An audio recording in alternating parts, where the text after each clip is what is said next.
बिस्मिल्लाहिर्रहमानिर्रहीम। Chapter number 2 हमने start किया हुआ था। इसका क्वेश्चन नंबर 5 है, state binomial theorem for positive integer n। ये जो पहले 4 क्वेश्चन हमने किए थे उसके अंदर हमने यही बाइनोमियल थ्योरम यूज़ किया था। इसमें देख लें, the rule for expansion of a plus B N, यानी कि इसको ये एक्सपेंड करने के लिए यूज़ होता है when n is any positive integer is called binomial theorem.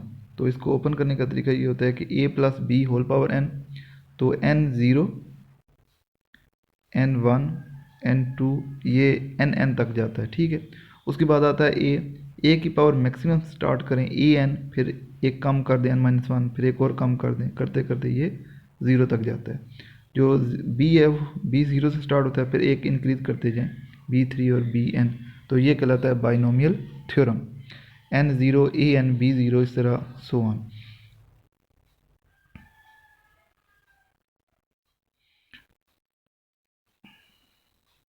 जो नेक्स्ट क्वेश्चन 6 है वो यही हमने बाइनोमियल थ्योरम अप्लाई करना है और कहता है अप टू 2 डेसिमल प्लेसेस तक आप इसका आंसर लेकर आएँ।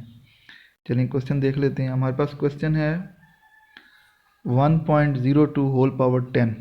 अब बाइनोमियल थ्योरम में a प्लस बी दो टर्म्स होती हैं, तो यहाँ भी हमने इस एक जो वैल्यू है ना 1.02, इसके दो पार्ट्स कर लेने हैं। ये देख लें, हमने इस तरह दो पार्ट कर लिए, 1 प्लस 0.02 होल पावर 10। अब हम इस पर बाइनोमियल थ्योरम लगा लेंगे, क्योंकि होल पावर 10 है तो वो 10 0 से स्टार्ट होगा, 10 1 10 2 सो ऑन। लेकिन हमने पहले 3 टर्म्स लिख लिए हैं, आगे प्लस डाल के डॉट डॉट कर लिया।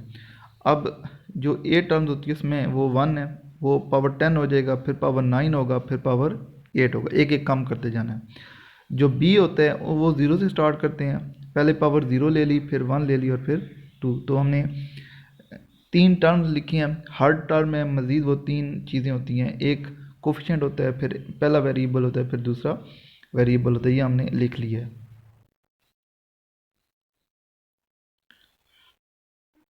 अब जस्ट इसको हमने हल करना है। तो 10 0 जो होता है इसका आंसर 1 होता है, वो लिख लिया। एक की पावर 10 वो भी 1 है, 0 पावर 0 वो भी 1। इस तरह 10 1 का आंसर 10 होता है, 1 की पावर 9 का आंसर 1 होता है, वो लिख लिया। 0.02 पावर 1 जो होता है वो वही आ गया 0.02। आगे 10 2 जो है उसका आंसर 45 होता है, वो लिख लिया। 1 की पावर 8 वो 1 होती है, वो लिख लिया। फिर आप 0.02 होल स्क्वायर ये कैलकुलेटर से निकालें, ये आ जाएगा 0.0004। अब इनको आपस में मल्टीप्लाई करना है, जो तीन चीज़ें हैं, और उनको जब हम मल्टीप्लाई करेंगे तो हमारे पास पहले तीनों 1 का आंसर 1 आ जाएगा। उसके बाद जो दूसरा उसमें चूँकि 10 1 और 0.02 है उसका आंसर 0.2 आ जाएगा, जिनके इशारे के बाद 0 ख़त्म हो जाएगा। और जो तीसरा है उसका आंसर आ जाएगा 0.018, ठीक है। अब इन सब को अगर ऐड किया जाए तो आंसर आता है 1.2180। लेकिन चूँकि हमने आंसर इशारे के बाद 2 डिजिट्स लिखनी है, इसलिए 2 1 वो 2 2 हो जाएगा, क्योंकि 1 के बाद 8 है तो वो राउंड ऑफ हो जाएगा अगले डिजिट में, तो 1.22 हमारा आंसर आ जाएगा। इसी तरह 7वां क्वेश्चन है, सेम वही चीज़ है, 1.04 है तो इसको हमने लिखना है 1 प्लस 0.04। सेम वही चीज़ अप्लाई करनी है, तो इसको आपने सॉल्व कर लेना है, ठीक है जी। क्वेश्चन नंबर 7 इस तरह हो गया, सेम वही चीज़ है, कोई इसमें मुख्तलिफ चीज़ नहीं है। आगे क्वेश्चन नंबर 8, ये मोस्ट इंपॉर्टेंट क्वेश्चन है इस तरह के जिसमें टर्म फाइंड करनी होती है। पिछले भी इंपॉर्टेंट थे, वो 1 पॉइंट वो भी आ जाते हैं शॉर्ट क्वेश्चन, ये भी लिखा हुआ है, find the 7th term in the expansion of. अब वैसे तो अगर पावर 9 देखें ना तो टर्म एक ज़्यादा होती है, यानी कि टोटल टर्म 10 होंगी। वो कहते हैं आपने सिर्फ 7वीं टर्म फाइंड करें। जो पहले हमने 4 क्वेश्चन किए थे ना उसमें हमने सारी टर्म्स फाइंड की थी, अब हमने सिर्फ एक टर्म फाइंड करनी है 7। तो उसके लिए हमने फार्मूला ड्राइव किया हुआ है, ये वो फार्मूला है जी। कोई भी टर्म अगर फाइंड करनी है तो वो होती है TR+1 NCR A की पावर n-r और BR, ठीक है। ये rth टर्म फाइंड करने का फार्मूला है, ठीक है। इसमें अगर आपने 7th टर्म फाइंड करनी है तो लेफ्ट साइड पर देखें R+1 है तो उसमें R6 होगा, ये आपने याद रखना है। और जो n होगा, जो हमारे क्वेश्चन में जो पावर होगी ना वो होती है और ए इसमें जो पहली टर्म होती है वो होगी, और बी जो है ना वो दूसरी टर्म होगी, ठीक है। ए पहली टर्म, बी, यानी कि चारों चीज़ें हमारे पास आ जाएंगी, तो आराम से फार्मूले में पुट करेंगे तो हमारे पास आंसर आ जाएगा। चलिए इसको ज़रा हल करते हैं। क्वेश्चन में देखें हमारे पास जो है ना ए एक्स है, बी अलामा समेत -1/x है, एन हमारे पास 9 है, और क्वेश्चन में वो कहता है कि सेवन्थ टर्म फाइंड करें। कौन सी टर्म फाइंड करें? सेवन्थ। जब हमने सेवन्थ टर्म फाइंड करनी है तो आर हमारे पास 6 होगा। ये आम बात याद रखने वाली है कि आर हमेशा एक कम होगा, क्योंकि फार्मूला होता है TR+1, तो एक कम करेंगे जब प्लस होगा तो वही टर्म आ जाएगी। अब हम वैल्यूज पुट कर लेते हैं।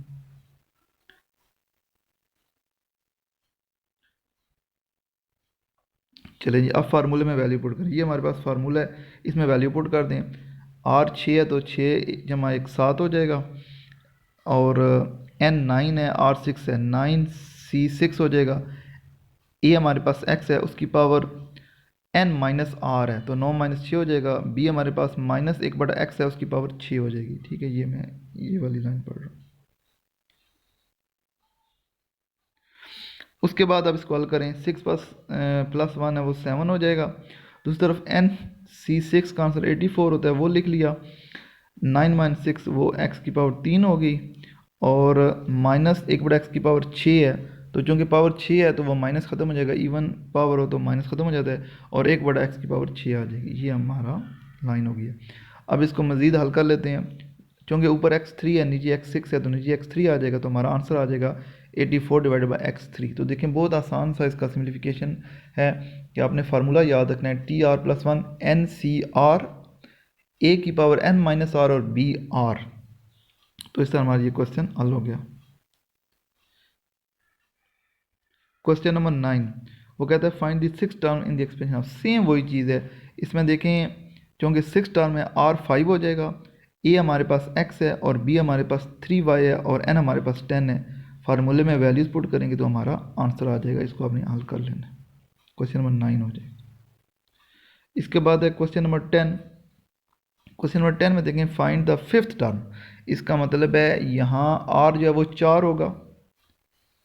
इस 5th टर्म से हमें पता चला है कि r की वैल्यू 4 होगी। फिर हमारे पास 2x है, इसका मतलब a की वैल्यू 2x हो जाएगी। फिर ये जो अलामत समेत जो है -x⁴ ये हमारे पास b हो जाएगा, और ये जो पावर 7 है ये हमारे पास n हो जाएगा। चारों वैल्यू जब आ जाएंगी तो हम फार्मूले में पुट करेंगे तो हमारे पास आंसर आ जाएगा। चलें जी पुट करते हैं। ये हमारे पास फार्मूला है, इसमें चलें वैल्यूज पुट करें जी। R4 है तो 4+1 हो जाएगा ये चीज़, और n7 था और R4 है, ये हो गया। ए हमारे पास 2x था तो उसकी पावर 7 - 4 n-r, और b हमारे पास -x⁴ था, पावर 4 ले ली। अब T5 हो जाएगा ये वाला। उसके बाद 7 4 जो होता है ना, इसका आंसर होता है 35, वो लिख लिया। उसके बाद 2x पावर 7 - 4 यानी कि 3, और 2 की पावर 3 8 होती है, और x³ लिख लिया। उसके बाद ये जो है -x⁴, क्योंकि पावर 4 है, अलाम माइनस ख़त्म हो जाएगा। x की 2 की पावर 4, जब पावर की पावर होती है वो मल्टीप्लाई हो जाती है, 2 2 4 8 हो जाएगा ऊपर x की 8, नीचे 4 की पावर 4 ले ली है, वो होती है 256। अब इसको मज़ीद हल कर लिया। हल कैसे करेंगे? 35, अच्छा इस तरह हुआ है कि ये जो नीचे 256 है ना, उसको अगर 8 से डिवाइड करें वो 32 आता है, इसलिए वो नीचे 32 लिख लिया। बाकी ऊपर x की 3 और x की 8 है, तो वो अगर इस तरह वेरिएबल जब मल्टीप्लाई होते हैं पावर एड अप हो जाती है, 8 और 3 11, तो हमारा ये आंसर आ गया। ठीक है जी, इस तरह जी हमारा क्वेश्चन हो गया 10।